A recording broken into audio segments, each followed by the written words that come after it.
Hey, there I am, and there you are. How is everyone this evening? Sorry for the late start. Had a few technical difficulties. I, of course, am Bill Sylvie, aka the Dungeon Delver. And listen, I hope you guys are having an absolutely wonderful Thanksgiving Eve. That you are out there, that you are making stuff, that you are cooking and preparing. And if you're on the road and listening to me as you travel, then please be safe. Don't worry about the visuals. Watch them later. Just listen to the sound of my voice. But anyway, so we're not doing a live traveler tonight. Kyle has some things that he had to take care of, just kind of last minute-ish sort of things. And these things happen. These sorts of things happen. And well, you showed up on time, Bob. I didn't. But anyway, yeah. So we're just going to hang out tonight. I got an invite out in the Discord. So, if folks want to come in and chit chat, we can just kind of geek roundtable it. I got some stuff here we can look at and have fun with, because we've been talking about the click case games, which are kind of a big draw. But I got to tell you,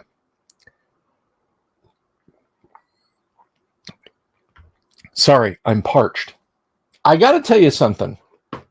I went today down to Gods and Monsters, and I dropping off a cheesecake.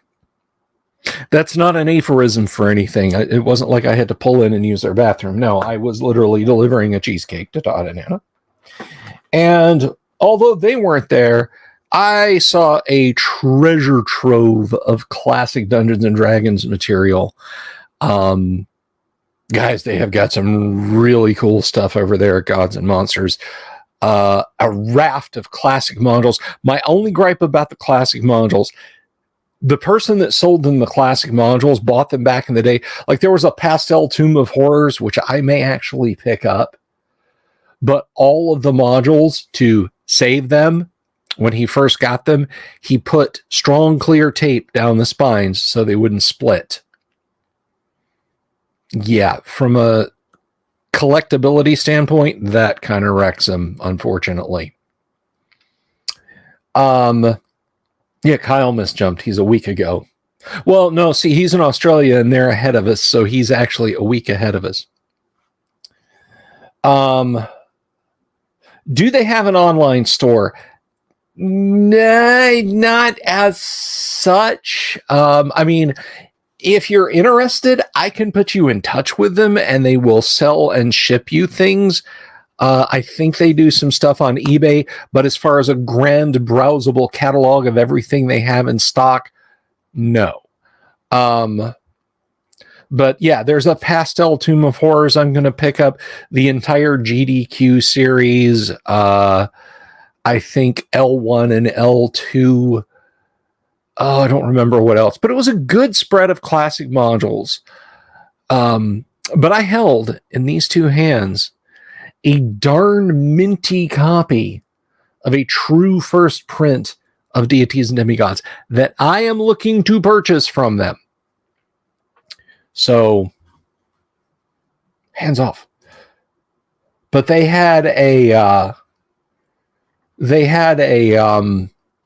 like a sharp, crisp, sharp-cornered Fiend folio, easily covered Players, Dungeon Masters, and what else? I think Monster Manual. Just some gorgeous books that, with the exception of, I said the true first Deities and Demigods was darn minty. It had been in the bottom of a box that had gotten just the tiniest bit of moisture in it, and it was enough to cause fading and discoloration in one corner of the back. So it does show some shelf wear, which is unfortunate. But otherwise, it was in fine shape. But more interestingly, there were 2 Judges Guild items. Guys, the shrink wrap was open. It had obviously been taken out and played with, but there was a still in wrapper. Well, the wrapper was still with it. Judges Guild Tegel Manor. And there was another one that I can't remember what it was called. It had a full color cover. The Tegel Manor was all pastel, which is pretty awesome.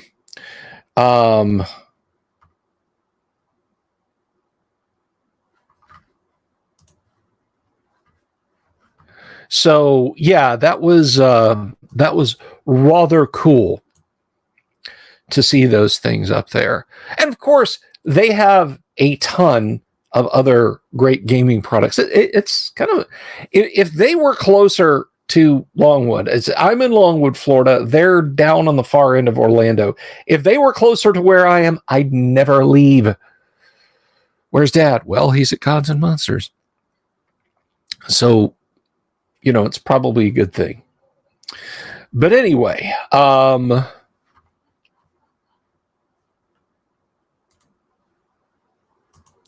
so I did mention the Discord earlier. So if you want to join us over on the Discord, if you haven't joined us over on the Discord, there is the link. You can follow that and you can come and say hi on our Discord. We have a lot of fun over there. But anyway, I have plenty of junk here as it is. In fact, I gave a gift while I was up there. I actually had the scratch to give a gift to someone. One of the things that they've been doing back, gosh, has it been a year ago now? 6 months, something like that. They got a massive warehouse haul from someone who had just all kinds of comics and other sorts of materials. Oh, look, we have someone in the green room, so we'll be adding them soon. Have I seen the Frog God Games Tegel Manor? No, I haven't, but I'm sure it's awesome. I think every company now, except for TSR / Wizards of the Coast, has published Tegel Manor in some form. GURPS Tegel Manor. Torg Tegel Manor. Okay, not Palladium, because Kevin Simbeda would be suing everyone over it if they had. So most people have. Hero Tegel Manor. But they got rafts of stuff, just boxes and boxes and boxes and boxes and boxes and boxes. And slowly but surely on Monday nights, they have unboxings where they literally just open these things and go through them in one night. They pulled out. So this is a little propeller head. This is a little strange. Back in the early 1980s, there was a company here in the United States called 20th Century Imports, TCI. They were licensed to sell small model kits for Macross, Dougram, and some other giant robot properties because those were hot. And FASA went to them and said, hey, we want to use these designs in BattleTech rather than going to Big West, Studio New, Bandai in Japan. They went to the American company that only had the rights to import model kits, and they wrote them a check and said, okay. So FASA started, the unseen 23 or 24 mech designs for BattleTech. And but hang on a second.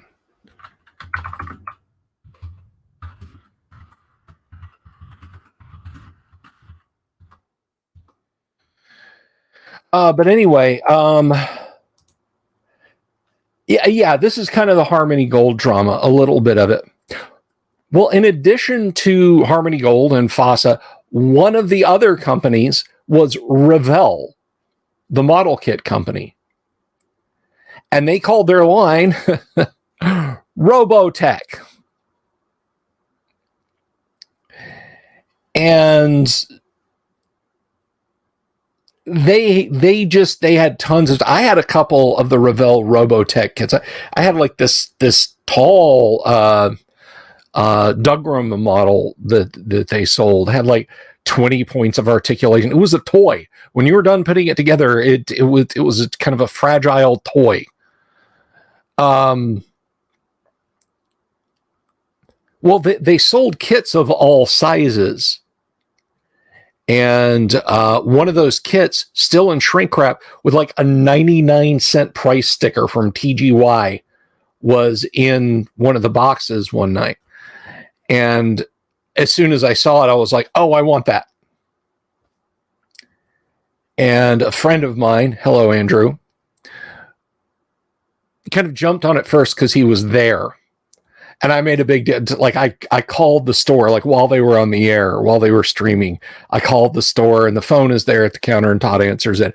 And I'm like, do not give the kit to Andrew. Give it to me. And I honestly just kidding. Well, given the price point they put on it, Andrew couldn't take it. So I went and I bought the kit today. I put it in a gift bag and I said, put this in Andrew's reservation box there at the store. So that's the other thing I did today. So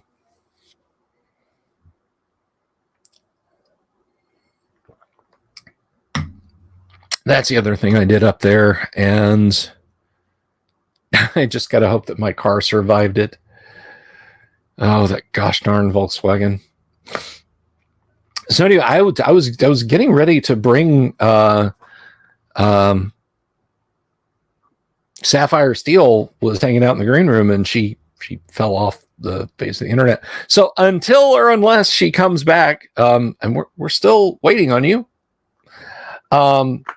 I thought we could take a look because I mentioned when we were talking about Kung Fu 2100, I mentioned that I had a whole bunch of other click case games.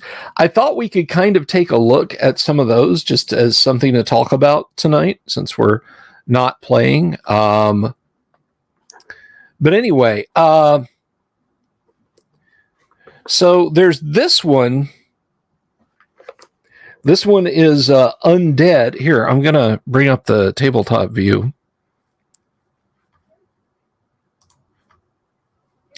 Let's see. This one is Undead. Get the reflection off the monitor there. Inside of you are two vampires. Well, a vampire and a vampire hunter. And so this one is a vampire is stalking London. Might actually be able to read it if I do that. You can be Count Dracula. You have the power to change shapes. Wolf, bat, mist. You can command the creatures of the night. You are Prince of the Undead, strong and clever, and you've come to London for blood. Or you can try to hunt him down. Undead is two games in one. It can be a board game for 2 players or a game master role-playing adventure for 3 to 6 or more. Guys, this is a role-playing game. This is an RPG. Undead is an actual role-playing game. So we should definitely deeper dive into Undead because it's a bona fide RPG, role-playing game. Let's take a look inside. Once again, the nigh impossible to open lid. We have our 2 dice. We have a baggie for chits and counters. That's really cool. I never looked that closely at Undead, and I did not know that it was an RPG. It's probably a little bit more board gamey than it is than it is RPG. But yeah, I mean, if there's character advancement and sandboxy kind of stuff.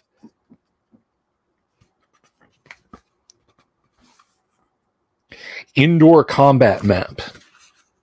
You check that out there. And then there's a CRT, combat results table, a rules sheet. I'm guessing there's a lot more map.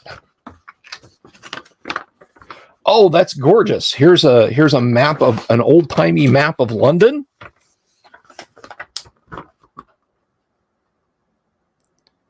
So there's your campaign map.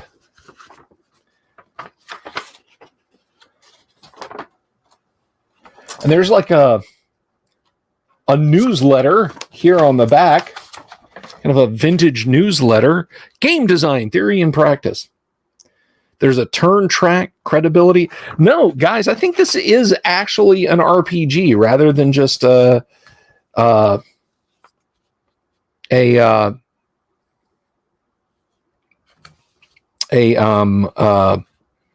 board game kind of thing. And here's our rules booklet. This merits a deeper dive. I need to see if I can find a PDF of this or scan it myself to put up on screen and you guys read along. This is a dense, because, tiny font. Come into focus there.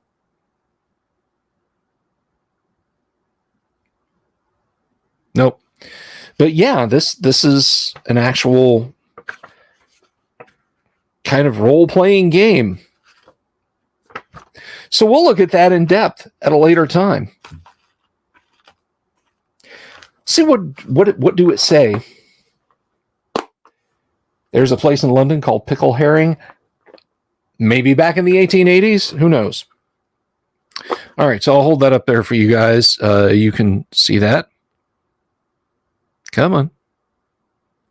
So yeah, it's 2 games in 1. It can be a board game for 2 players or a game master role-playing adventure for 3 to 6 or more. Either way, it's a battle of wits. Dracula must protect his coffins and drink enough blood to keep his strength high. The vampire hunters must find and smash his coffins, locate his victims, and try to drive him away. Recruit more help and try to alert London to the terrible menace of the undead. Got 112 counters, painted by Dennis Luby. Ziploc bag. So yeah. The title of the game is Undead.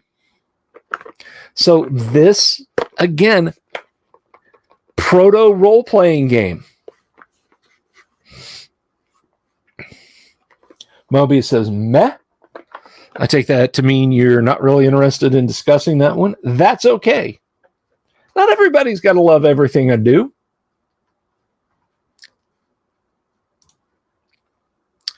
And then what else here? Oh, we talked a bit about this one because this is, strangely enough, I think this is going to be relevant for a while. So this one is Raid on Iran.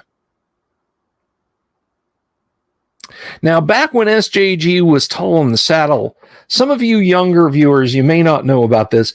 We had this situation here in the States, the Iran hostage crisis, where about late midpoint through President Jimmy Carter's term, there was a revolution in Iran. People overthrew the Shah, which was basically the king of Iran, chased the United States and its allies out. But they also stormed the U.S. Embassy and held 52 Americans for 444 days. Well, at some point during this, the U.S. military, which was in a very sad state at that time, well, the JCS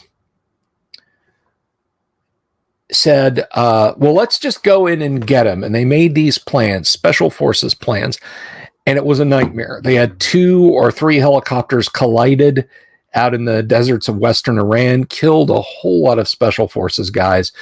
Like the Navy and the Air Force, no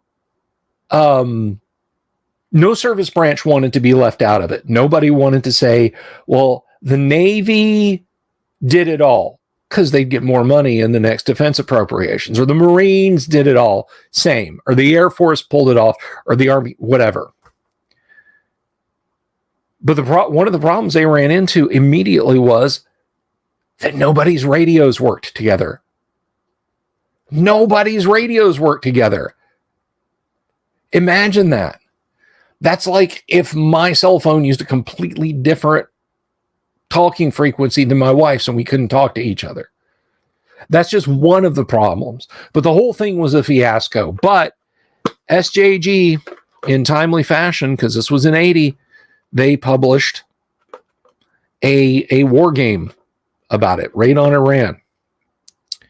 On April 24th, well, here. You leave for a second when I get back. You got to keep up. So here we go. On April 24th, 1980, the United States launched a rescue mission to free 53 hostages held captive in Iran. 3 helicopters failed on the way. The mission was aborted. What if it had gone in? Raid on Iran is a simulation of what might have been the rescue mission if the rescue mission had reached Tehran. The American commandos must find and free the embassy hostages, all while holding off Iranian mobs and militias and get them to the helicopters. An alternate scenario examines a possibility the commandos might have tried to abduct Ayatollah Khomeini to exchange him for the hostages. So, yeah, this is not an RPG. This is just a little war game. So,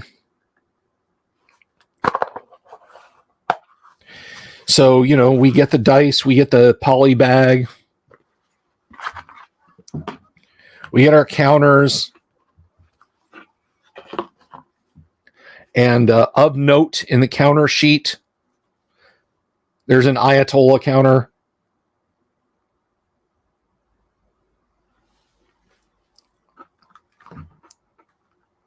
I mean, honestly, as silly as it might seem, a counterterrorism scenario for a pocket game, regardless of how timely it is or is not, you know,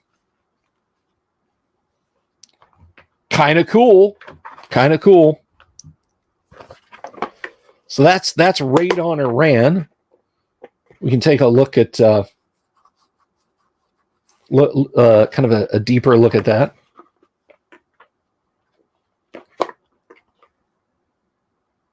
Shooting a lot of targets with that face on it, right on.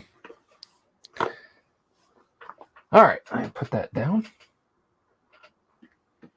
Yeah, guys, I don't know what happened to Sapphire. There's Tonka Todd. We'll bring you on in just a minute, Tonka Todd. Please don't leave.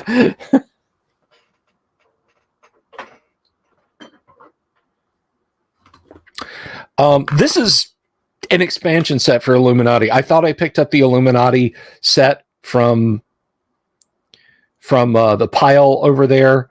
But this is just an expansion set for Illuminati, and what you get with this is, just says it's a reproduction. So we don't know. What else? Oh, okay, Necromancer. Speaking of undead, we have Necromancer.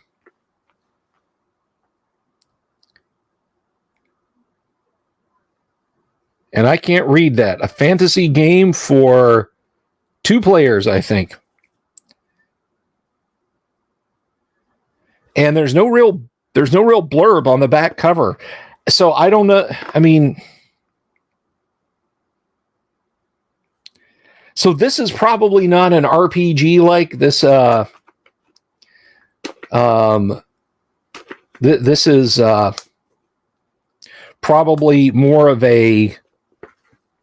Here, let's use a sharp edge die. Necromancer is how you get hickeys.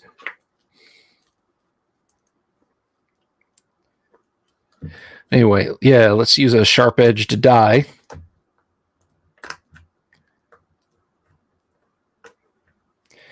And we'll split that open. So we're actually unboxing, folks. We're actually unboxing. Oh, I see. So this kind of generic sheet covers up what is actually on the back. I got you now. Well, let's just throw that in the trash. Necromancer. This is a fresh unboxing. We just took the shrink wrap off that. A little easier to unbox. So what do we have here with Necromancer? The Armies of the Dead.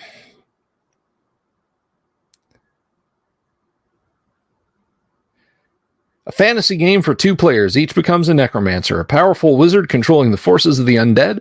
As their skeletons and zombies battle, the necromancers use their powers to take control of enemy units.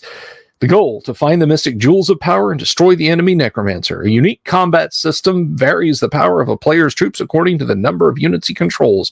The more undead you control, the weaker each unit is. Yeah, it's called a point buy system. No, this one has, this is a repro. This has been sealed since 2019.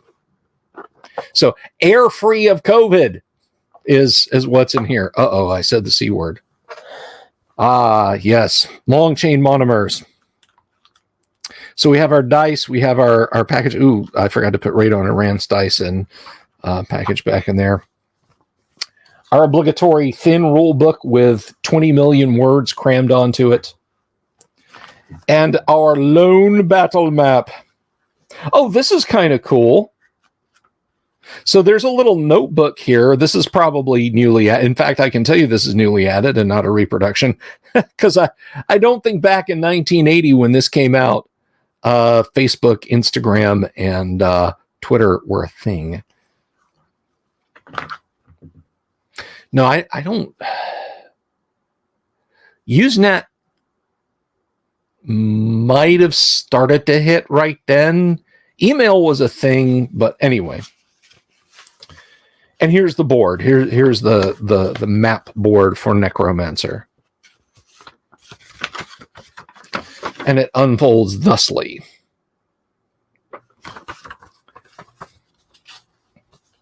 So that's Necromancer.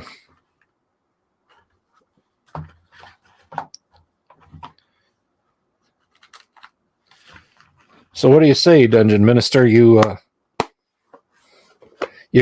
ready with a sharp stake to get these guys? So there's Necromancer. That's pretty cool. I got to put Radon Rand's dice and counter baggie back in it. What oh, there it is. Or was it undead? No. We'll see. Nope, it was Radon and Rand. But what I do with a Radon and Rand box?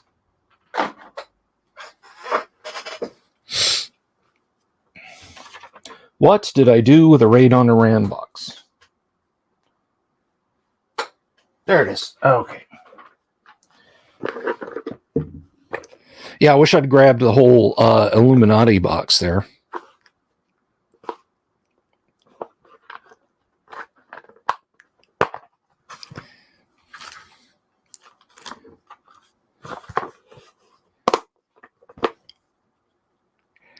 Sorry, nose is itching.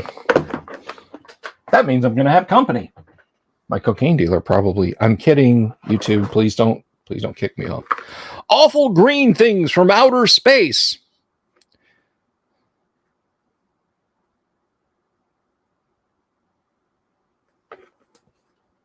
In the only colored box in the set, this sort of pale green one.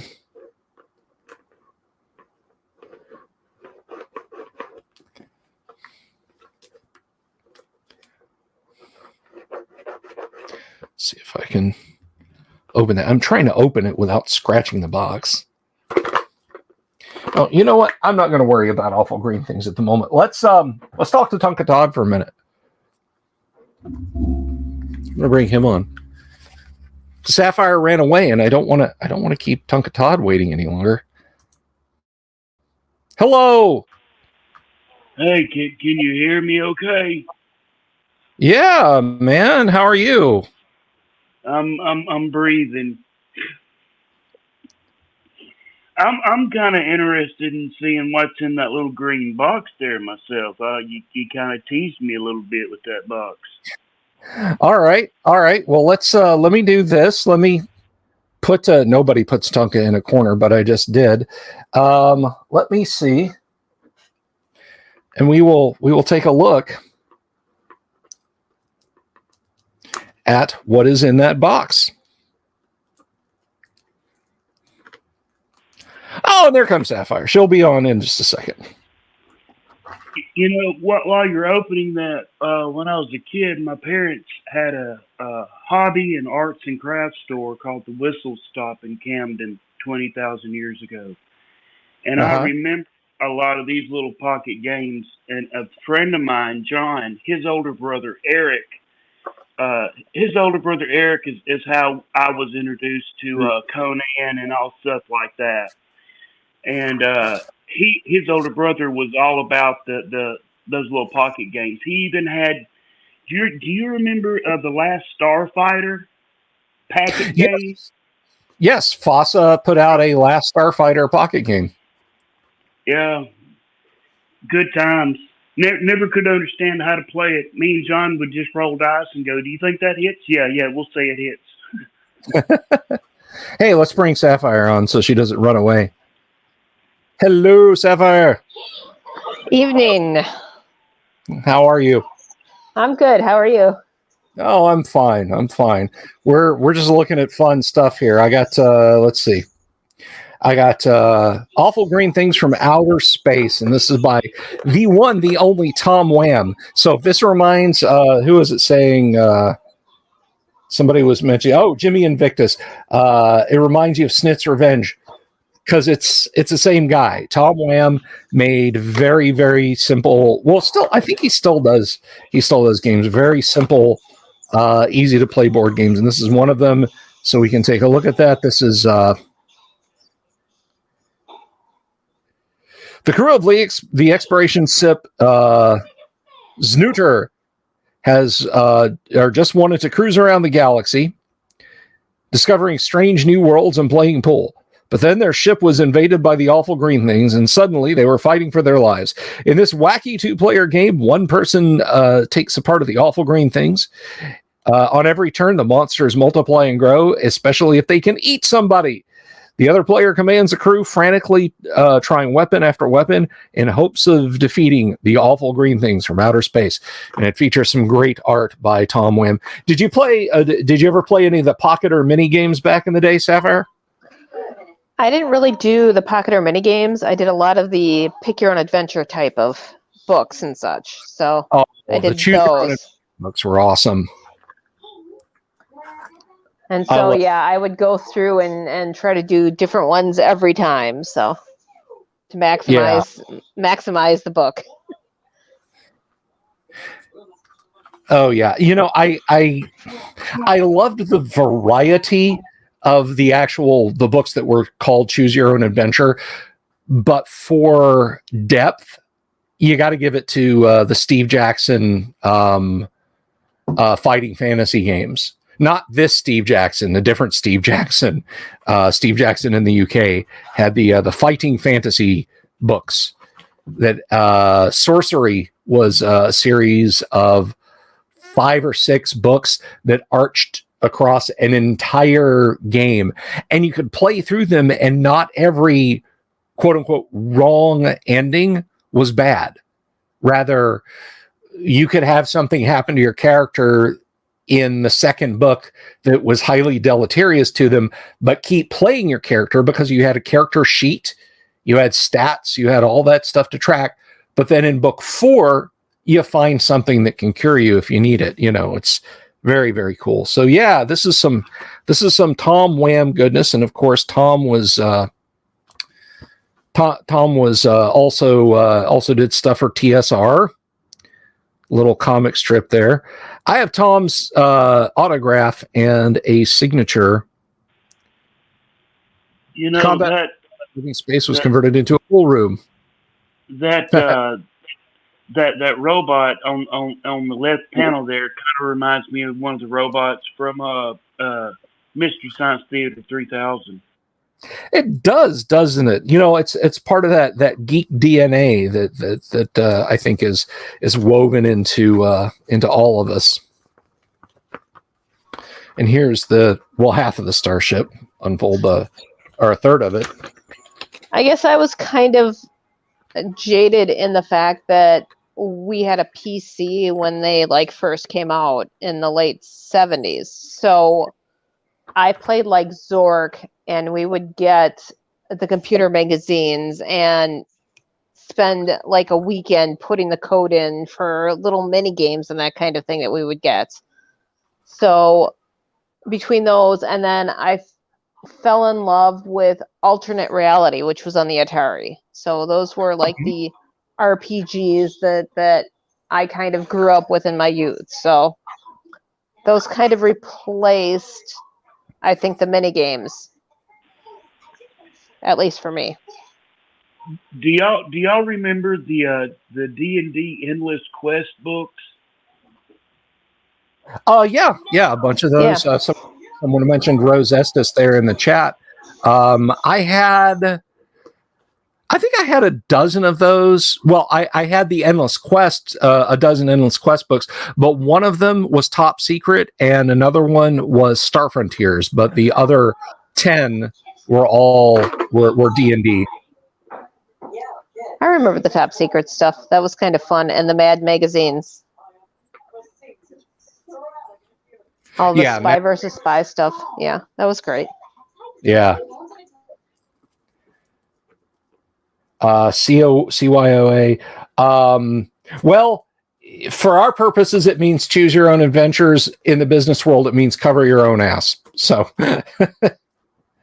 Yang asks, anyone remember the Joe Deaver series, Lone Wolf and Gray Star?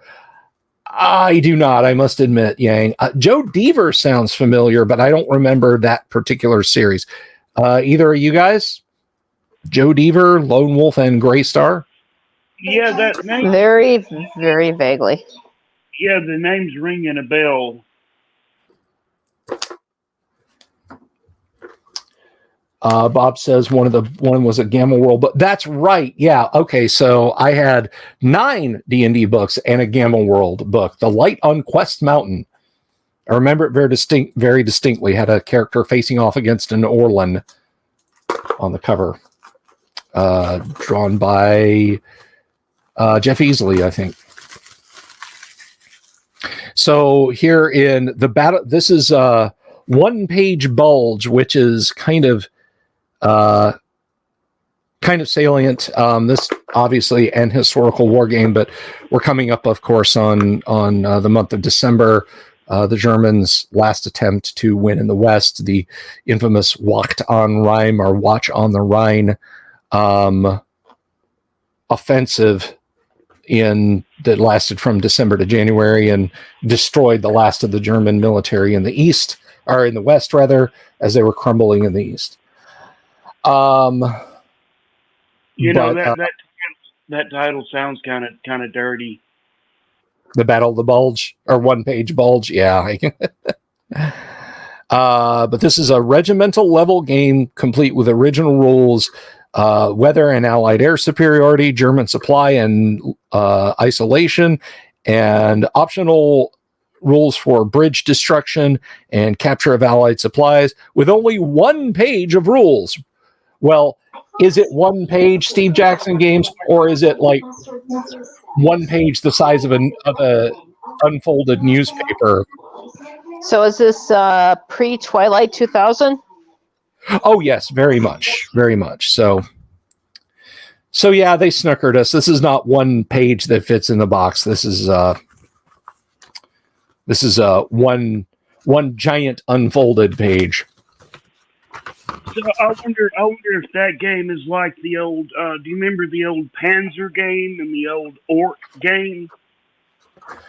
Orc, I do not, but I guess the rules are someplace in here. 1 page, my eye, and then there's the map, the battle map. Yeah, I would say this probably compares roughly to like Panzer Grenadier or something like that from Avalon Hill back in the day, if I had to wager. Do you remember those little pocket games? I tell you what, I saw so many of them. Todd, I probably have seen them, that one, but I don't. I don't remember those specifically. That was another one of those games that me and John couldn't really figure out, so we just made up our own rules. And his brother would come in, "What are you guys doing?" And I'd go, "Well, I'm driving a Sherman tank and I'm kicking John's rear, because John always had to be driving the Panzer." And we would just roll dice and move our little counter on the little map. And Eric was like, "That's not how you play." And we're like, "Yeah, well, this is how we're playing it." So That is there is no wrong answer in those cases, Todd. I mean, I've mentioned this story before. I learned how to play. Well, I've mentioned the story at any opportunity you'll give me, but I learned how to play D&D by I had one module I'd keep on the Borderlands, and I just kind of figured it out. And I had a lot of fun for a couple of years before I got my very first set of D&D rules, which wasn't even a set of D&D rules. It was a copy of the Dungeon Master's Guide, which is most of the rules, but nothing for characters. And then I got a monster manual first, and then I got a Dungeon Master's Guide. And then I got the Tom Moldvay basic and expert sets. And I didn't have my own player's handbook because everybody else would bring them for the longest time. But it doesn't matter as long as you're having fun, is what I say. It's like someone, I get questions about how do you resolve that? I've looked and I get just whatever works. You don't have to have a skill system. You don't have to have just roll a d6. It's like, well, I want to seduce the maiden. Do I succeed? I don't have a seduction thing on my character sheet. Hang on a second. I attack the darkness. Exactly. And I rolled a 2, so no, sorry, you don't. And it just, you just, when in doubt, just play. Don't let the rules get in the way of having a good time.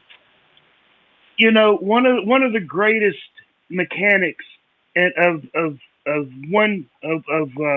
first edition is the reaction table, just a simple 2d6 reaction table, because you could take that and reflavor it to fit whatever situation it required. And that's one of the things that it was sad when they took that out of the game, because that gave so much freedom to the game, in my opinion. Yeah.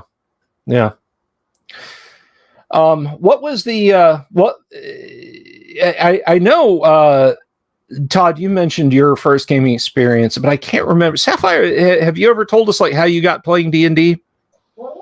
Well, when I was young, my father made a deal with my brother and myself. My brother is much younger than I am. He's 9 years younger. Mm-hmm. And my dad would let me know. Well, basically, he would let us know when he was going to the bookstore. And the deal was if we went with him, we could pick out a book. And being that I lived in Wisconsin and not too far from Lake Geneva, our Barnes and Nobles had TSR. So that's how I got my books. I'd go with my dad every time, and I would pick out a D&D book. He would buy it for me. And then when he got done reading his book, I would read his book. So it was a win-win for me. So that's how I got most of my my RPGs. But did you just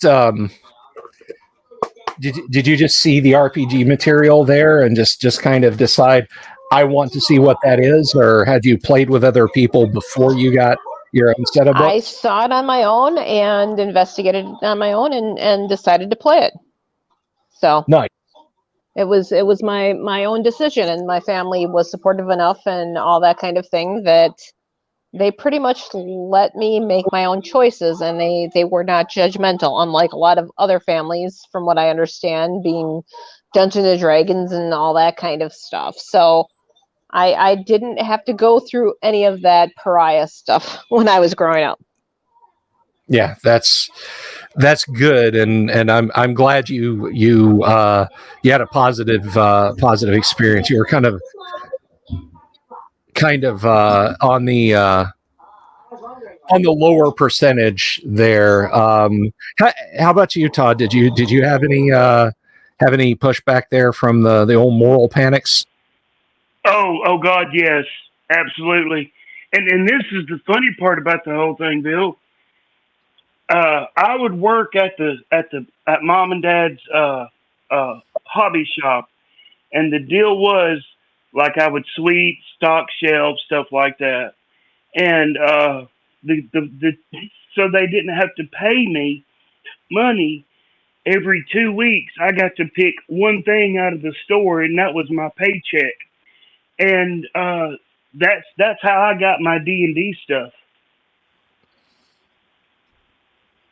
So I would work 2 weeks, and then I would get my first was the red box set, and then I got the Mold Bay box set, and then I started collecting the Dungeon Master's Guide. That I had quite the collection until my mother decided to burn everything because Satan.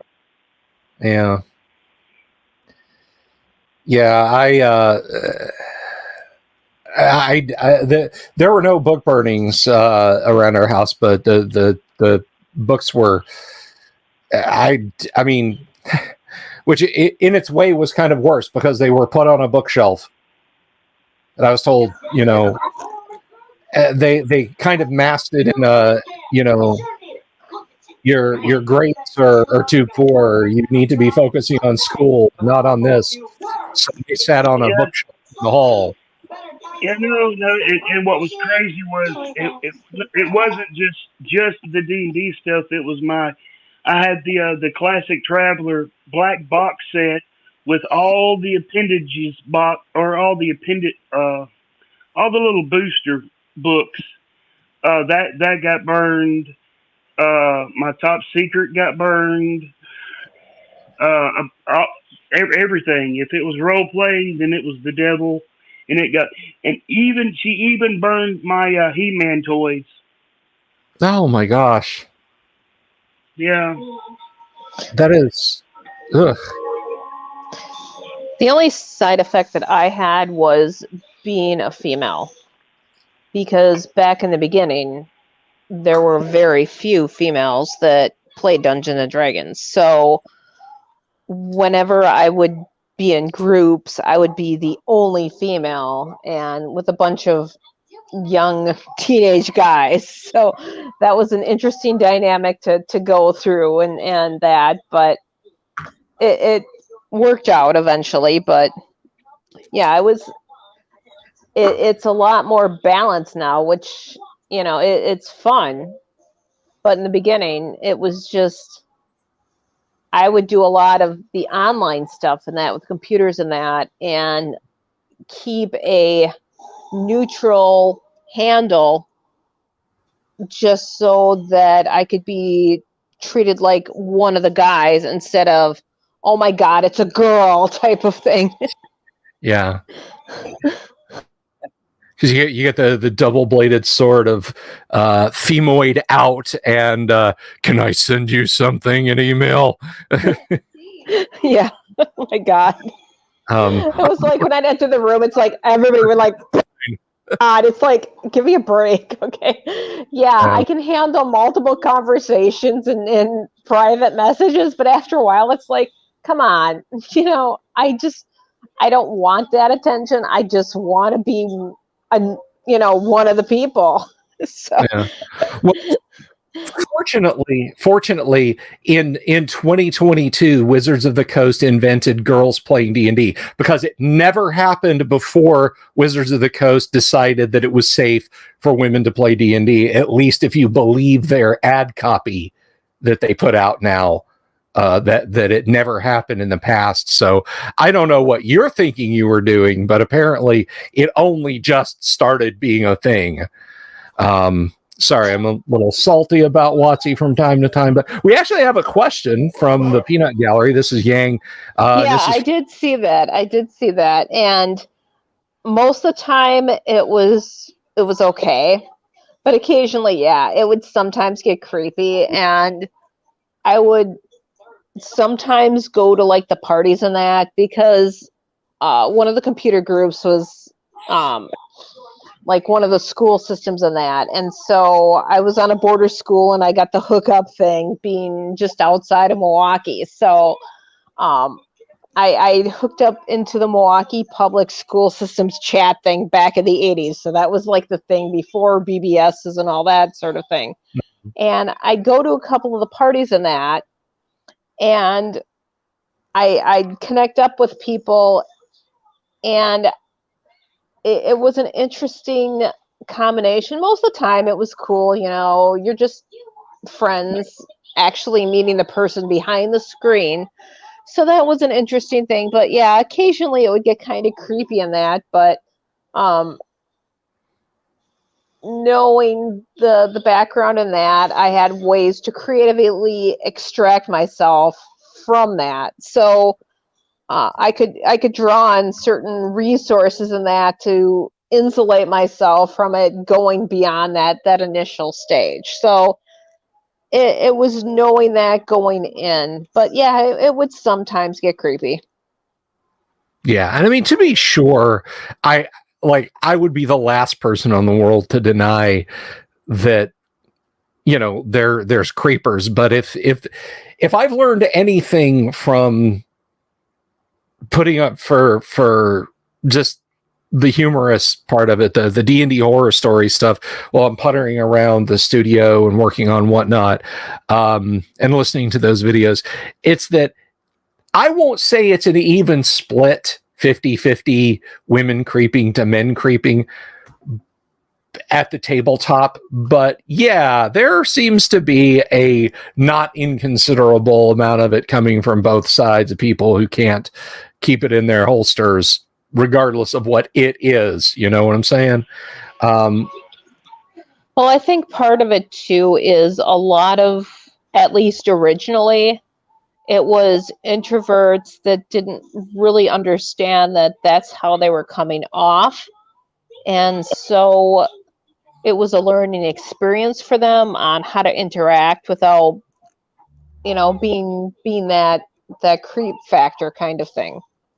Yeah. So I honestly don't think most of the people actually intended it to be as such, but it came across from the other side.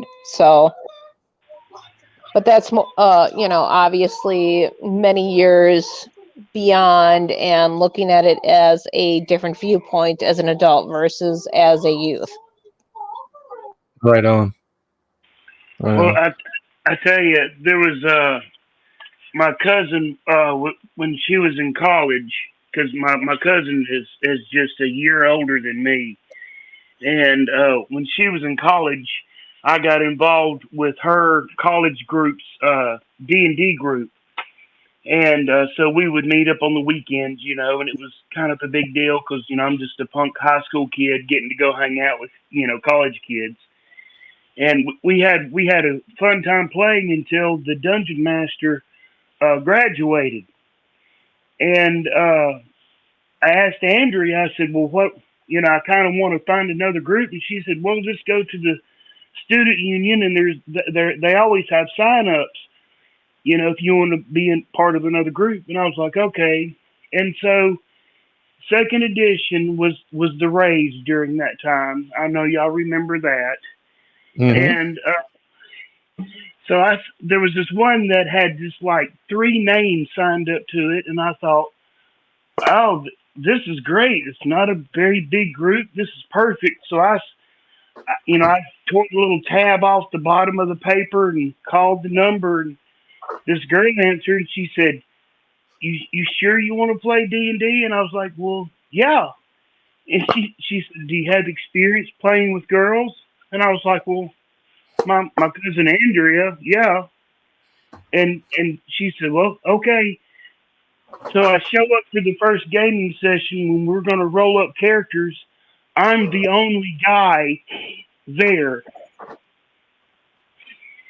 Everybody from the dungeon master on was a girl except for me, and it was funny because they were all, of course, older than me, and so I became the de facto little brother of the group. And they treated me as such. So like if there was monsters in a room, well, I wanted to go charge in and attack, and they would all act like big sisters. No, you can't do that. No, stay back here. Stay back here where it's safe. That is too funny. That's adorable.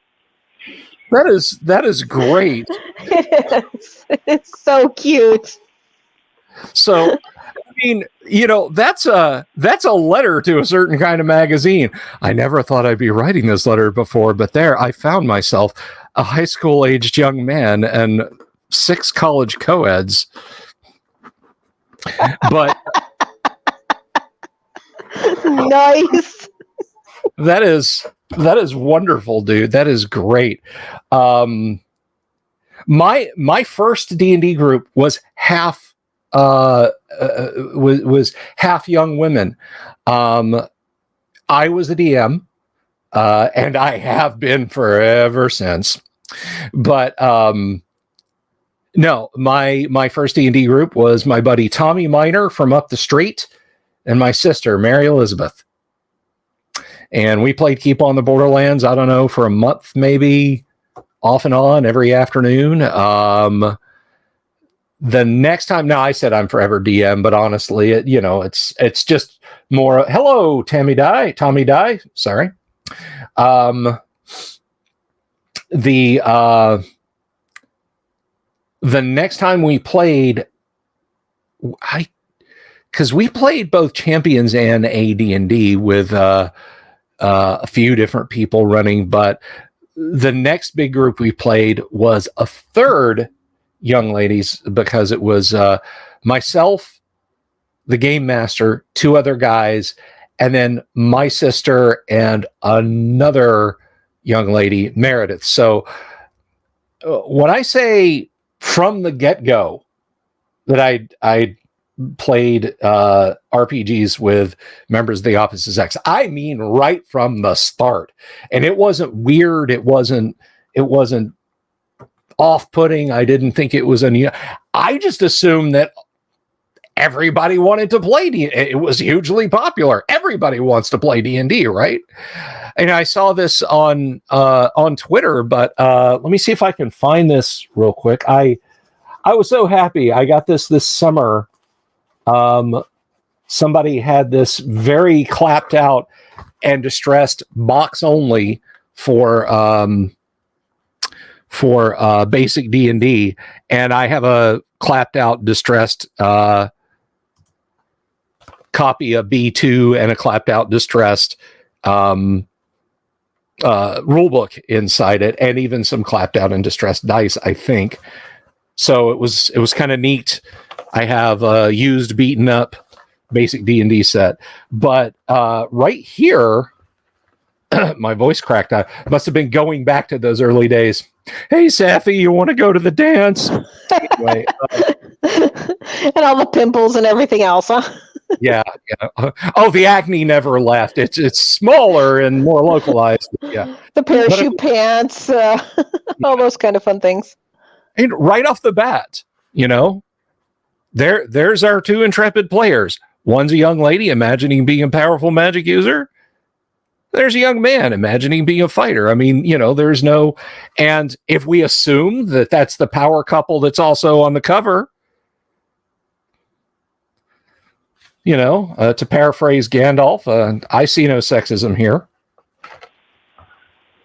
It would be perfect if one of them's name was Silverleaf. Was it Silverleaf or Blackleaf that was in those old Jack Vance tracks? Oh, the Jack Chick tracks. That was Blackleaf. That was Blackleaf, the thief that died. Yeah. Blackleaf, no! Whoa! and cause the player to unalive. I'm not going to try and shove that back on there right now, but yes, that was Blackleaf. I think Silverleaf may be one of the players actually in the play example in the rule book, which of course I've now set it down on a shelf over there. So but no, there's again, I don't think there was ever a base assumption that this is for boys only. And honestly, when I see the D&D horror stories and session ruined by a sexist player, I'm like, I never heard of this back in the day. Okay, no guys are perfect in this. The horror stories have to have a basis in truth, right? But I never heard of anybody back in the day. We just didn't reject people. If somebody came over and wanted to sit down and play D&D, brother, that was right on. Sit down and play D&D. That's awesome. And if it was a girl, then all the better. Well, it wasn't about it's for guys or for girls. It was just for nerds, and as far as like the group that I grew up playing with, that's all we cared about, was could you talk Lord of the Rings with us? Could you could you talk Conan with us before or after the game? Then if you could, you were cool and come on play. My level of gatekeeping then was the same as it is now. And the way that I keep the gate is, do you want to play Dungeons and Dragons? Do you want to sit down and devote 1 to 3 hours a couple of nights a week to pretending to be a gosh darned elf? And if the answer is yes, congratulations, sit down and play. Leave your attitudes, your politics, your worries or concerns, check them at the door. Because once you're on this side or on the screen over there, you're in the world of Greyhawk. And that's the only thing you have to concern yourself with. And I think if we gate kept more like that, this would be a much happier hobby. When you were creating bad guys for your campaigns when you were younger, did you ever use principals or teachers as like a template for the bad guy? Because we did. I actually did not. When I did stuff for Star Frontiers as a Star Frontiers game master, I would just I would rip off movies. So, the Empire, the Xenomorphs from Alien, the bad corporate guys from Outland were my bad guys in Star Frontiers, notwithstanding the Sathar and space pirates that also showed up in there. And for D&D, I just figured the monster books were full of plenty of monsters that I didn't really have to come up with any big bad evil guys. Gary did all the heavy lifting for me. What now? I'll ask this of both of you guys, and I want answers from both of you. I want answers from both of you. But what is your playing to game mastering ratio like? Because I made the comment about I'm forever DM, but it's a thing. It's a trope. I don't play that often. I do play, right? Of course I play, but I DM. My play is DMing an overwhelming majority more than it is being a character. How about you guys? Well, I guess I'll go first. I rarely DM. I usually am a player. So, I can do it. I have. I did it to Gen Con many, many, many moons ago, but that was primarily like with the Commodore group and such. So it wasn't true DMing per se. It was more of in charge of an event. But I have done it, but I much prefer to play. But that's just a personal thing. For me, it's probably like 70-30. 70 play, 30 DM.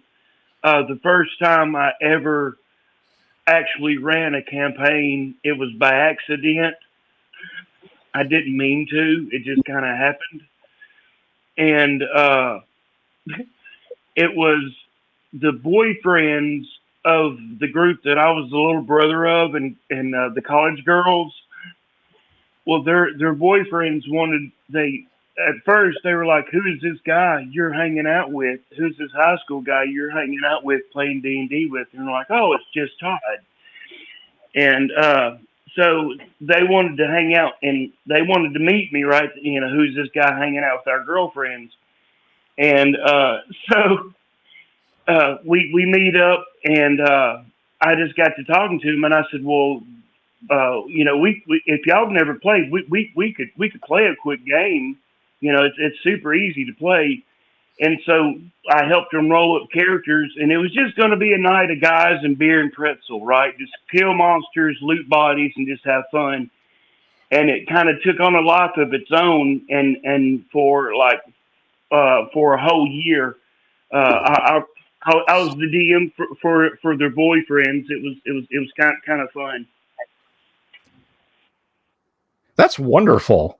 That is awesome. Yeah, I perma DM for the first couple of years that I played D&D. Then various people would run one shots and so forth at our house, and then the satanic panic settled in, and all I got to do was theory craft with Star Frontiers because my parents apparently thought D&D would send me to hell, but Star Frontiers might make me smarter or something like that. Because literally for Christmas one year, they bought me Star Frontiers. I don't know if they realized that it came from TSR, the same company that made Dungeons and Dragons, or if they even made that association. But I still have the set somewhere around here. Somewhere over here is my Star Frontiers set. I do have a Saturday group that I play with, and most of the players actually will take turns DMing different games. So we rotate depending upon who's there in that. So not one person is limited to being a DM, but each of the players get chances to play as well. So that's kind of a rotational thing, depending upon what we're doing, and we rotate games as well. So we kind of leave it open to the group on what we're going to do next. So that's kind of fun.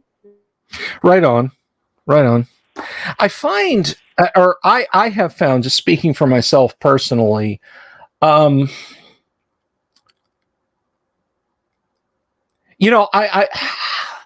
can't believe I'm quoting a Disney movie here, or paraphrasing a Disney movie here, but there's this actually great line, and I understand it now from a player's perspective, and it irritated me at the time until I really thought about it. And it's from Ratatouille, and it's the voice actor who plays Gusteau, who plays the chef, Anton Ego, says, anyone can cook, but not everyone will be a good cook. And I mean, personally, I think anyone can be a good cook. I think anyone has the potential in them to be a good cook if they will just stop, think about what they're doing, and make it right. I cook things that I would stack up against, binging with Babish, or with the exception of Gordon Ramsay, because I would hate to get screamed at by him. I would stack up against TV chefs, and then there's stuff that I have made that I'm like, please don't eat this. Please, I'm just going to throw this away. So, obviously I am living evidence that anyone can actually take a whack at and make a decent go at cooking. I don't know. I can follow recipes, but yeah, that's it. I'm a recipe girl. I do not cook. Give me a recipe and I can follow it well. That's my extent of cooking. Fair enough. But the point remains. The point remains, though, that I like when you get your Dungeons and Dragons basic set or your player's handbook, monster manual, and DMG, of course, it comes with a built-in assumption that anybody is going to be able to grab these books and sit down and run a great game. Just read the instructions and tell the players what's happening and roll the dice and, put on a funny voice and make it entertaining, and anybody can do it. And that's not true. I hate to say that. Anybody can have fun playing D&D if you have an imaginative soul. If you've ever read The Hobbit or John Carter of Mars or Game of Thrones or Conan or just insert fantasy novel here and said, I really wish I could be in there and I wonder what I would do given the chance. Congratulations, you're a nascent D&D player and you're going to do a good job. But dungeon mastering requires a degree of skill and a degree of talent that not everybody has out of the box. Now, I have been fortunate enough that a couple of people that I met who had never, ever, ever game mastered any kind of tabletop role-playing game at all picked it up like that. A friend of mine, Stacy Laware, said she would run D&D for me for my birthday because I was perma DM for our Friday night game. And Stacy came in and I was like, okay, well, we'll see how this is. And she was phenomenal. I mean, it was literally the first time she did pen and paper ever was coming to my table, and she loves DMing now, and she DMs for friends and that sort of thing, and she is a knockout dungeon mistress, DM.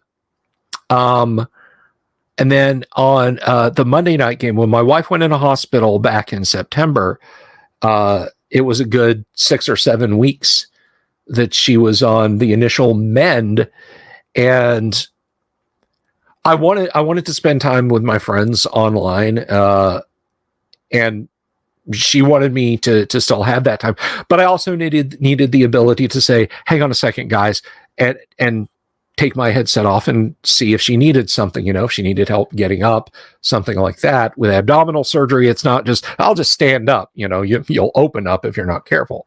But, so one of the Monday night group, Dan McDougall, again, same thing. He had played D&D with us for 4 or 5 years, and said he had approached me last spring, or maybe even before then. No, it was before then. Yeah, it was well before then. It was like at the end of 2021, and said, hey, I would maybe like, in the new year to try my hand at running D&D. And this was the perfect opportunity, and Dan hit it out of the park. I just think, and the point of all of this, and I promise I'll let you guys talk too, but the point of all of this is that I think there are people who are natural born talents at running a tabletop RPG. I think there are people who, through study of the rules, through interaction with other people in a role play sense at the table as players, can pick it up, and they can be really pretty good to really good game masters. But then I think there's some folks that it's just, they're overwhelmed and they don't do a good job. That doesn't make them bad people, and that doesn't even make them bad gamers. But it's just game mastering is kind of a bridge too far. It's Safi, you were talking about, you can follow a recipe, but you don't think of yourself as a good cook. Well, I would put that to a challenge. I would wager that if I gave you an idea of something that you knew how to cook, but didn't give you the recipe, but you kind of had an idea, you could probably improvise and make something pretty tasty. But the point is I think there's the vast majority of people, even really good gamers, are not necessarily good game masters. And that's okay. That's absolutely okay. It's more work for us forever DMs, but it is what it is. It is what it is. Thoughts, panel. You know, I do want to put. Oh, go ahead. Go ahead.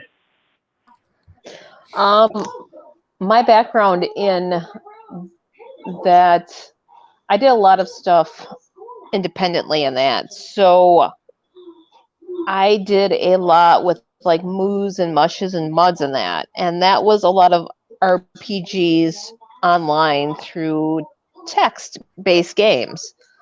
Oh, yeah. So that's where a lot of the RPG comes in for me, and more so than the DM party of it.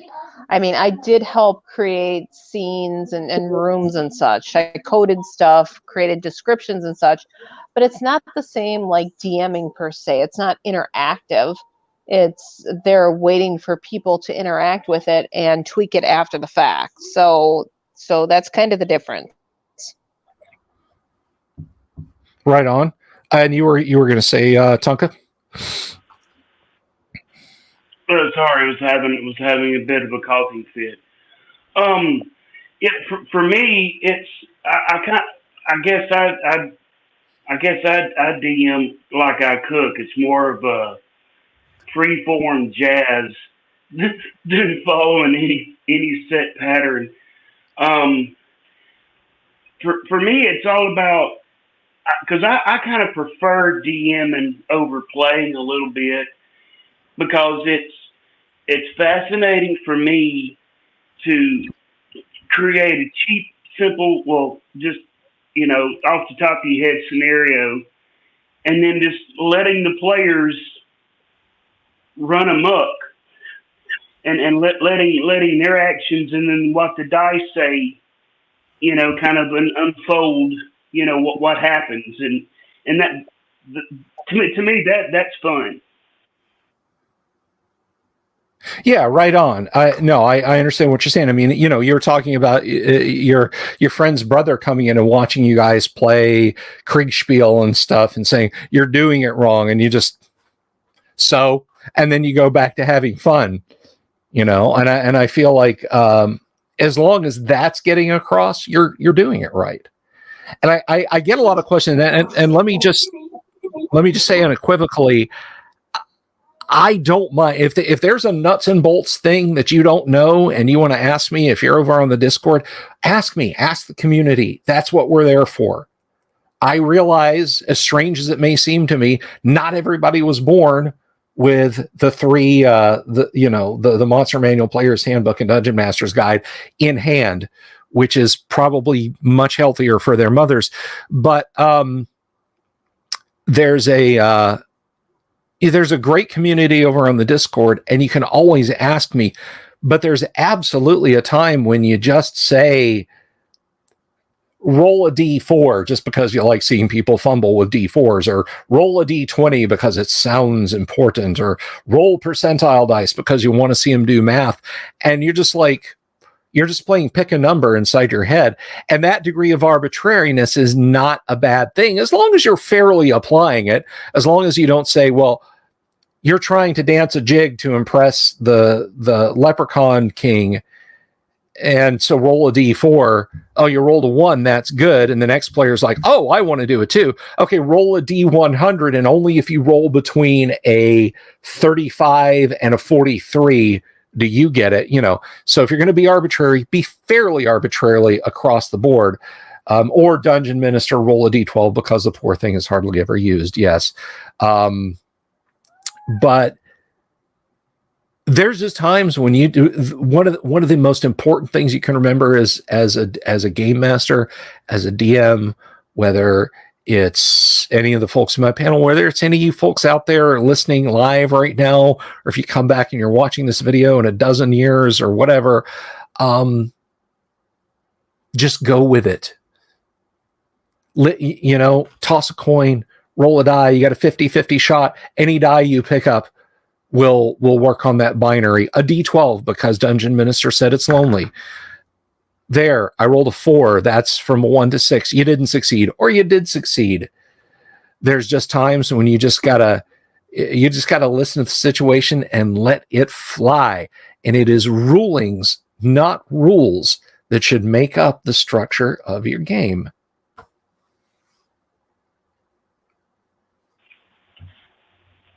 As a DM, one of the things that that kind of and I don't know if this is a power trip or not, but one of the things that I found that I enjoyed when I ran for the boyfriend group, they were constantly asking, can we do this or can we do that? And my reply was always, because in my mind it was always, well, why couldn't you try to do that? You know? And so I would say, well, I don't know, can you? And then that turned into, well, this is what I want to do, and this is how I want to do it. And my reply was always, well, okay, let's roll the dice and see what happens. Exactly. So what's your go-to mechanic, Safi, on the rare occasions that you game master? What is your go-to mechanic for here there are no rules, I must come up with something? Well, what I do is I'll take a module usually, and I will read through it to prepare, and I'll decide on certain little tweaks and areas in that I can have fun with and adapt to the players to see where we can go, and if we want to stick with the module or if we want to explore beyond it and take perhaps other modules in that and adapt that side quest to them so that you're prepared, because it always seems like, at least from my personal experience, that you have a group and you have like a set course, but the DM will offer alternatives, and a good DMs prepare for those alternatives, but ones that aren't quite prepared for whatever reason, if something came up in that, so they didn't have the preparation time, that putting that kink in there might throw things off a little bit. So having that flexibility and that dynamic that you can change gears in that is a big thing for me. Yeah, and I mean, I think you hit on something extremely important, and I'm sure, Todd, you'll agree with this, is as a DM, you got to be flexible, because let me tell you what, nothing you plan for, none of the notes you make, none of the campaign you write down, none of the kingdoms that you design, none of the NPCs that you pour a little bit of your life into every time you write them down, none of that is going to survive first contact with the players, because you're going to set out the most complicated Victorian clockwork mechanism of crystal hinges and oiled gears and polished woodwork and mirrors. And the first thing a player at the table is going to do is pull out a hammer and go after it.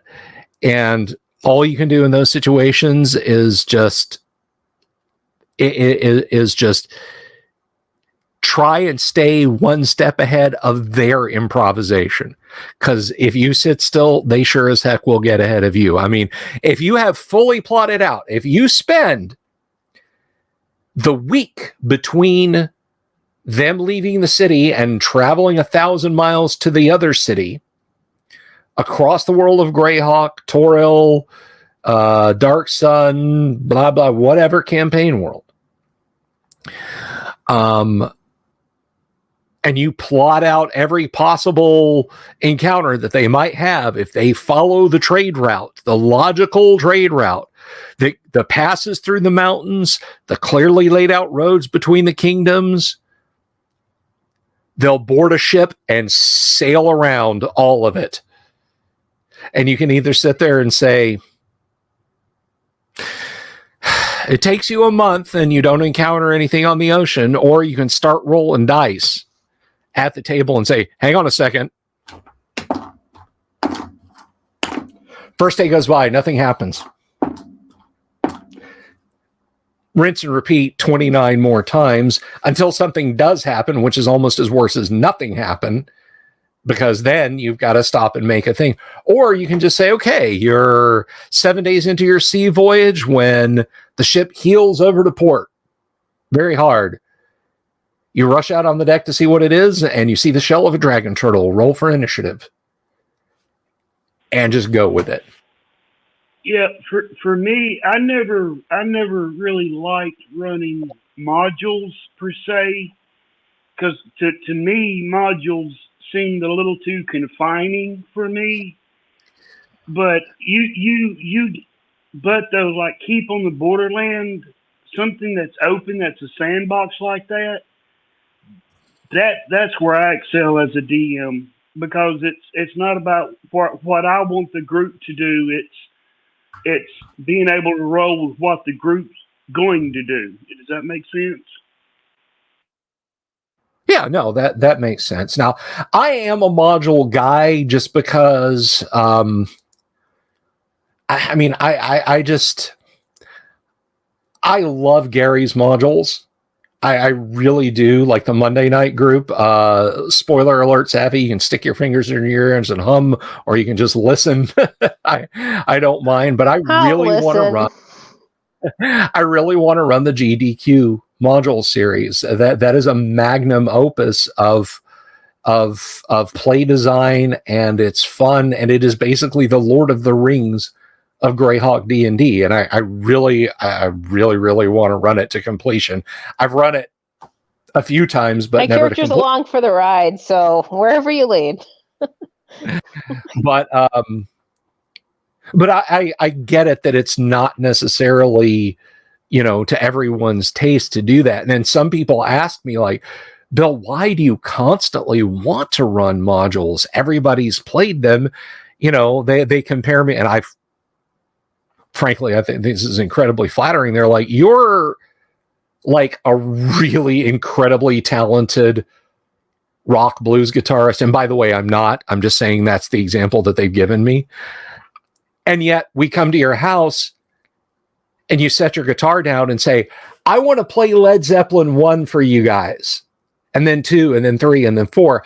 And they're awesome albums, but we really want to hear what you've got to play. We want to hear your stuff. And I'm like, but I want to hear these, So it is kind of finding a niche. And I just, the one thing though that I've said, the one thing that I have absolutely said is, when I finish a successful, and I mean the party has accomplished all the goals run through G&D or GD and Q, if it gets that far, at least for AD&D, I will probably lay down my DMing mantle for a good while, because that's a fine place to set one's pen down.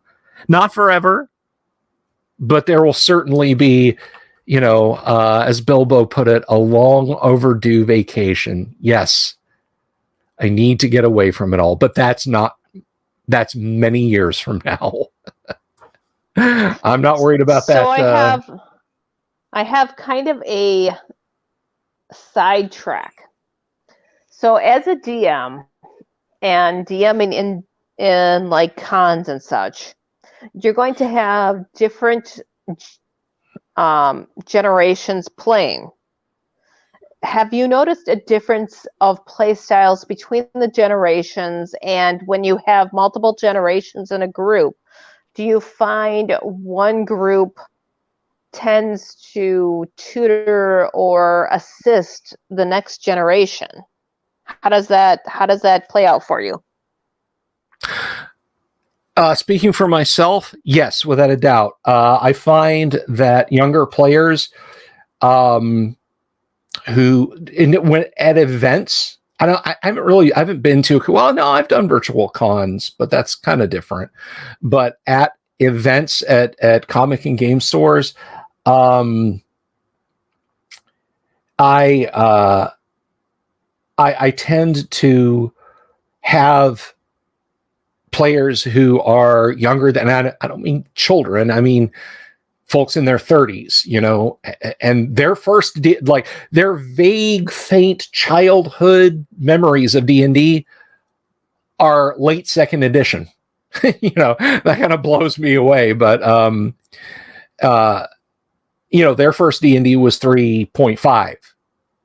Because guess what? That 1993 was 30 years ago, right? So when they were 7, 8, 9 years old, here comes they're now old enough to play D&D. So you play the D&D that's out, and it's not AD&D. And there's a lot of folks who come in, and I'll get people who played older editions and folks who started with newer editions, look at the comparatively sparse AD&D character sheet and say, okay, wow, what can I do?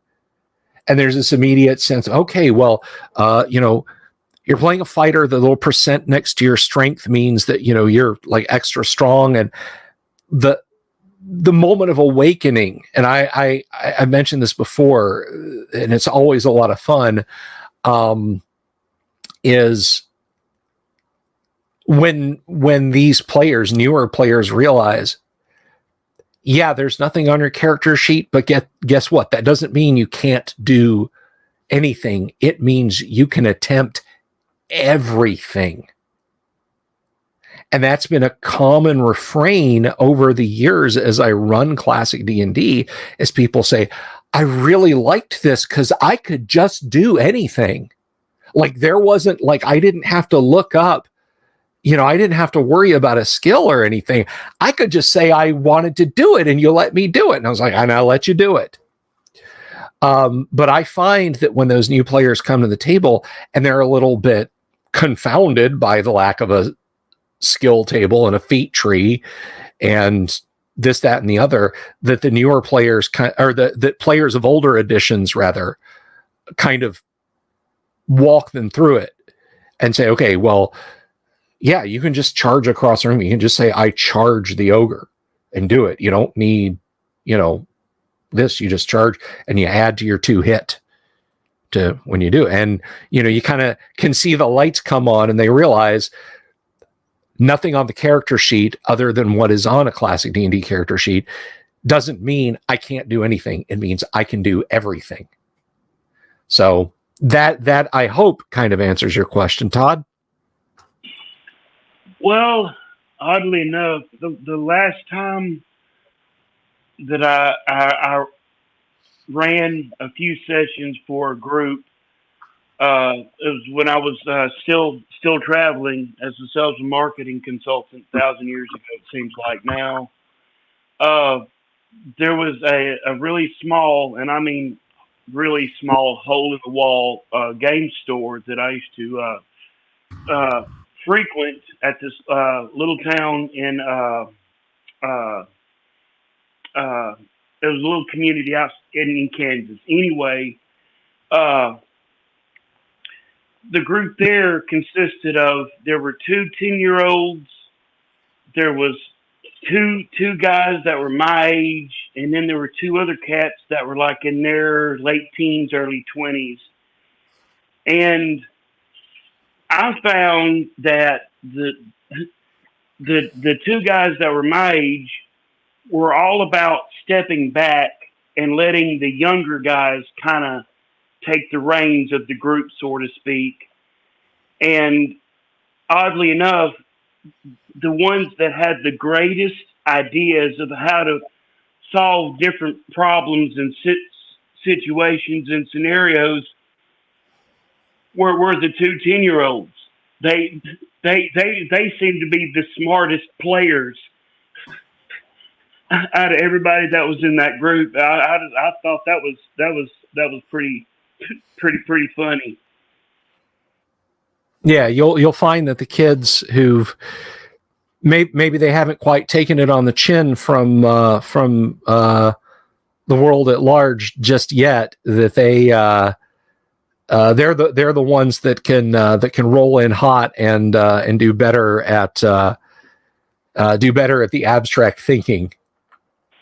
Man, these little 10-year-olds were, man, they were devious. I loved them to death, and they played Halfling Brothers, and it was the first time that the 20-year-olds had played first edition, and of course the 10-year-olds, this was their first gaming experience, and it was they played Halfling Brothers, and they were, man, they could lay traps better than anything I could have ever dreamed up, and they were tactically sound little kids. It was fun. I would come in with, say, okay, this is, kind of the monster of the week kind of a thing for them to face, and I could not outsmart those 2 10-year-olds, and I loved it. That's awesome, dude. That is truly awesome. I mean, and I find that people who've been they haven't been prejudiced by newer editions. And look, I'm not edition warring right now, okay? But they come in fresh. I think to older editions, I feel like they have more fun, maybe, possibly, because you put them in a situation where it's like, you've got an emergency shoot, you've got a main shoot, but yeah, you are jumping out of this airplane. I'm going to be right here across from you with my hand on your ripcord to pull it at the right time, but you're jumping out of the airplane, whether you like it or not. And I think people like that thrill. One of the stories, I plan on elaborating on this a lot when we get to Can I inject for a second? Yeah, go ahead. I would say I would think that it would be more of the fact that they didn't have any preconceptions of the motivations that allows them to alter and think outside the normal box or parameters that age group doesn't have those set roles already put into place so that they can adapt and open up different avenues of exploration in the adventure.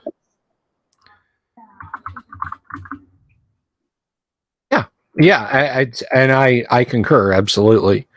And to go back to that, one of the first convention games I ever ran, this is back, probably back in 2003, 2004, for a local historical miniatures gaming society that gave a little bit of elbow room to role players. But they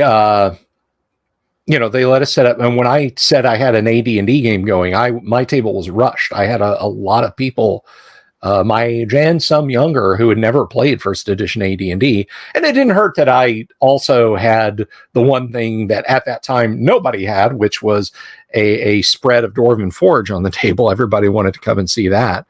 But there was a young man there, and I don't remember his name, and I wish I could. It might be in my notes, tucked away somewhere in a box. I'll have to find it. But again, I plan on elaborating on this more when everybody sat down and I started handing out characters. And I was kind of asking people about experience. There were 2 guys there. And he was a friend of theirs. The third was a friend of theirs. And they said he should take the Paladin. And I asked everyone, what their experience with D&D was, how fast should I go off the starting line? And so when it got to them, they said, he's never played D&D before, ever. And he kind of laughed and shyly said, well, I played Diablo 2. I was like, okay, all right, that's fine. And he took the Paladin, which is not an easy class to play, but it was a martial character with, I think the level pre-gen he had wasn't quite up to the I can cast a couple of cleric spells. But he still did have some potent stuff. But the guy really embraced the role. He read the descriptive paragraphs in the players' handbooks, and his friends kind of explained it to him. And it's like, you're like King Arthur, you're like Lancelot. Well,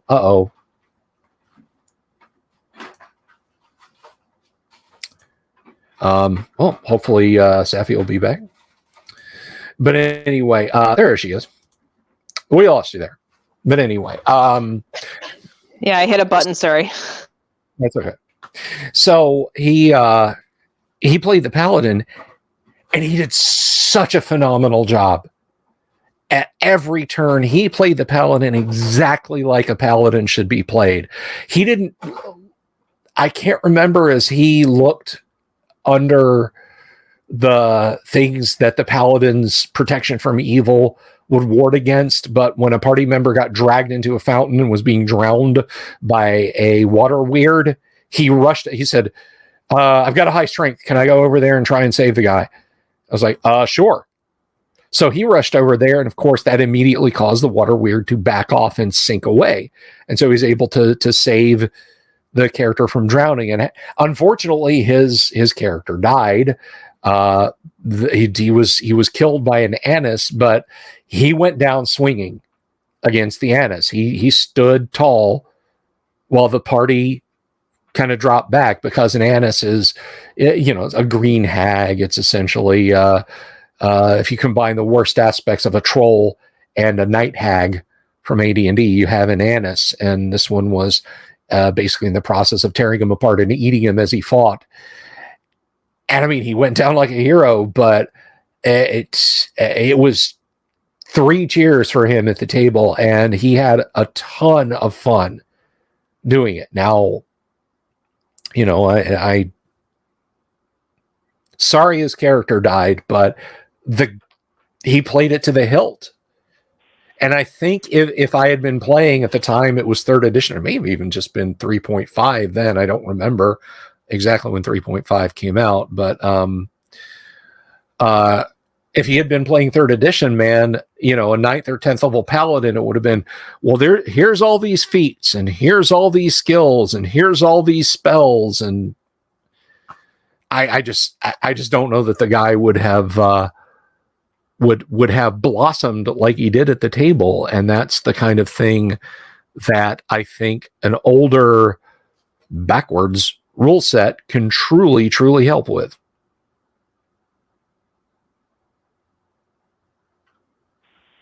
Yeah, the last session that I had with the group in Kansas, because when I went to the game store and asked the manager owner person if I could run a D&D game, and he was like, yeah, absolutely. And I let everybody know, okay, look, I'm only going to be in town for this long, so this is as long as the game's going to last, Excuse me. And the last day, a black dragon TPK'd the group, and it was one time that the 10-year-old's trap didn't quite work, and I felt bad. Because as a DM, you want the players to win, Mm-hmm. and but I don't believe in pulling punches either, though. What happens, Yeah.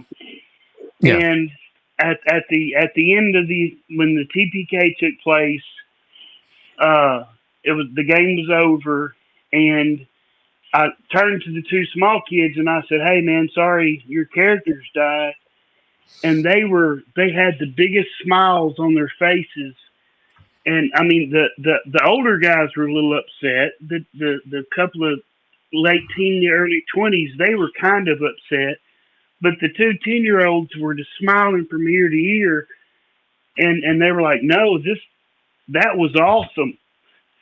And then the rest of the day, when they were in the store waiting for their parents to come pick them up, they were just going up to random strangers going, and we fought a black dragon, and it killed us, and it was awesome. And I was like, yeah, these guys will go far in the hobby. That's lovely, man. That's absolutely wonderful. That's kind of an interesting dynamic because players sometimes connect really highly with their characters. So they take on personalized traits of the characters, or they incorporate their own personality into the characters so that connection happens. So there's a dynamic that the symbiont that creates makes it hard, I think, sometimes for the players to let their characters go in some cases. And I think dungeon masters realize that and try to assist in some ways to allow for loopholes in certain cases where bad dice rolls happen to see if that can continue or not as a viable solution to the party later on. I don't know if that's something that you agree with or not. So, no, I definitely think I definitely think that idea has merit. I do agree with it. Real quick, I just want to show this since someone asked. I'm going to put this up on the screen. So this is an Annis. It was Chris asked about this. They are 7 plus 3 to 12 on the hit dice. They are armor class 0, 3 attacks, 2 to 9, 2 to 9, 3 to 9, and they grapple. And I think if they hit with the 2 to 9, they automatically get a bite for 3 to 9. They're chaotic evil. They're 100% magic resistant versus illusion and phantasm magic only, and they are 8 feet tall. They are relatives of the night hags of the lower plane. They dwell naturally on the prime material plane, and they attack with their iron-like talons and teeth, inflicting horrible wounds in this manner. As the strength of an Annis is equal to that of a hill giant, they also tend to grapple with an opponent. If they succeed in hitting with all 3 attacks, the Annis has grappled their opponent after inflicting damage, and the opponent is held fast. And I think that's what happened to our poor paladin. He got grabbed and eaten. Basically, she did not let him go. She just ate him like a red delicious apple in front of the horrified party. But anyway, to go back to the tabletop. So I've got to ask, is we're coming up on 2 hours. We're probably going to wrap in a few minutes, but as we are launching, me and the mouse in my pocket. As Tales of Tabletop Triumph will be launching in January, I will, of course, I don't know how I'll set it up, a Discord, a channel in the Discord, I think you can set up your own Reddit things, but I don't know exactly how I'll do a repository of triumphant stories. But let me put my 2 friends here on the spot. I'll roll a d6 to see who goes first. Have you got a Tale of Tabletop Triumph that you're willing to tell us about? On a 1 through 3, it's Todd, and on a 4 through 6, it's going to be Sapphire. And I got a 2. Todd, you go first. Do you have a Tale of Tabletop? Although I don't know, because getting to hang out with a bunch of college co-eds as a high school kid and play D&D with them is pretty damn triumphant. But if you've got something that can top that. Actually, I think I can. I was in my early 20s, so this is a long time ago. And I was a counselor at a youth camp, and I was assigned to the detention. I guess it was like if the kids got in trouble during the day, then they had to go sit in the detention cabin, they called it, Okay. for their timeout, whatever. And because I also was a bit of a rambunctious counselor, they thought, well, we're going to have Todd be the counselor at the detention cabin. That'll teach those kids. So I found they had an old Mosey box set, which is the box set you held up, the purple one with the girl and the guy fighting the lizard thing on the cover, and kind of keep my sanity and to kind of keep the kids occupied, because we were supposed to keep them in there for 2 hours, right? And it was supposed to be a time of reflection. Yeah, right. Like you're going to do that with a bunch of 7 and 8 year olds, right? So there was about 12 of them, and so we rolled up characters, and we played D&D, and I've never had so much fun watching kids' characters die and them think that's the funniest thing in the world. And they started trying to outdo each other, who could be the most heroic in their ways of dying. And it was so much fun. It was so much fun because it was just kids being kids. And then they would, a character would die and they would erase the name and rename him, and fight toward the second would appear, and it was so much fun because these kids would because they would adventure and then they would camp, right? And then around the campfire was where they would tell their war stories, of how life was on the farm, or, it gave them a chance to role play. And the sitting around the campfire and then the kids trying to outdo each other with the heroics, because it was like somebody would get in trouble, and then here it was, they would try to army ant every monster they encountered. And it was the most adorable thing I'd ever seen in my life. And the other counselors didn't think that I was doing a good job as a detention counselor, because not only were the same 12 kids, they kept getting in trouble, but more and more kids started getting in trouble because everybody wanted to go to the detention cabin to play D&D with Todd. So they can play D&D with Todd. That is awesome. I love it. Bravo. That is a true tale of tabletop triumph. Okay, you've had a few minutes to think, Sapphire. You got some breathing room. What do you got for us? Tale of tabletop triumph. Hit us. Well, I don't know if this is going to be a triumph or even trump that. I doubt it will. But there was a group I was with, and we do like marathon sessions, and it would be kind of random.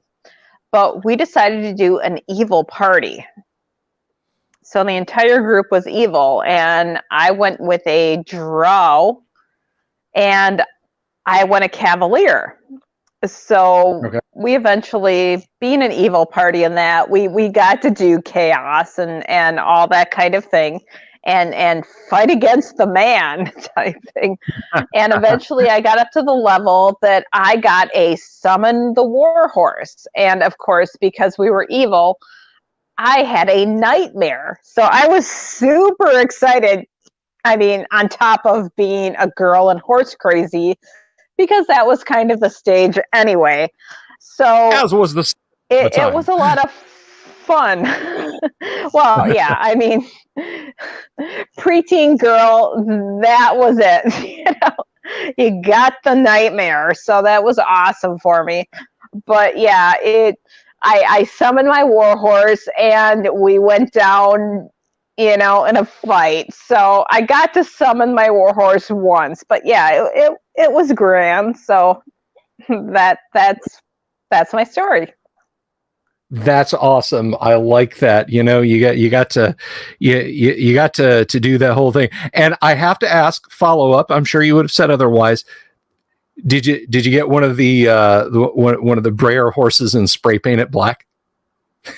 Oh, I had Breyer horses up the yin yang. So eventually, when I became, I didn't have to spray paint it. I had enough Breyer horses that I did have a black one because, you know, you had Black Beauty and all that kind of thing. So yeah, I did have a couple of black ones, so I didn't have to spray paint anything.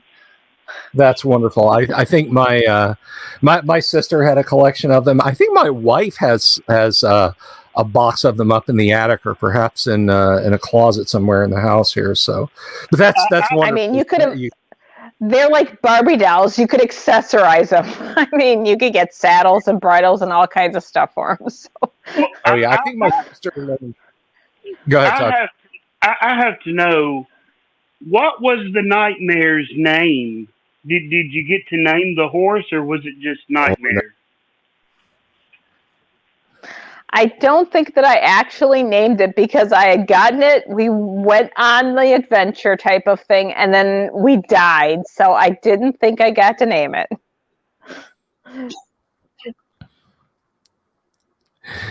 Oh well, so here's. But I did have a name. If I had a racehorse, it would have been Bit of Heaven after the candy. Bit of Heaven. There you go. So.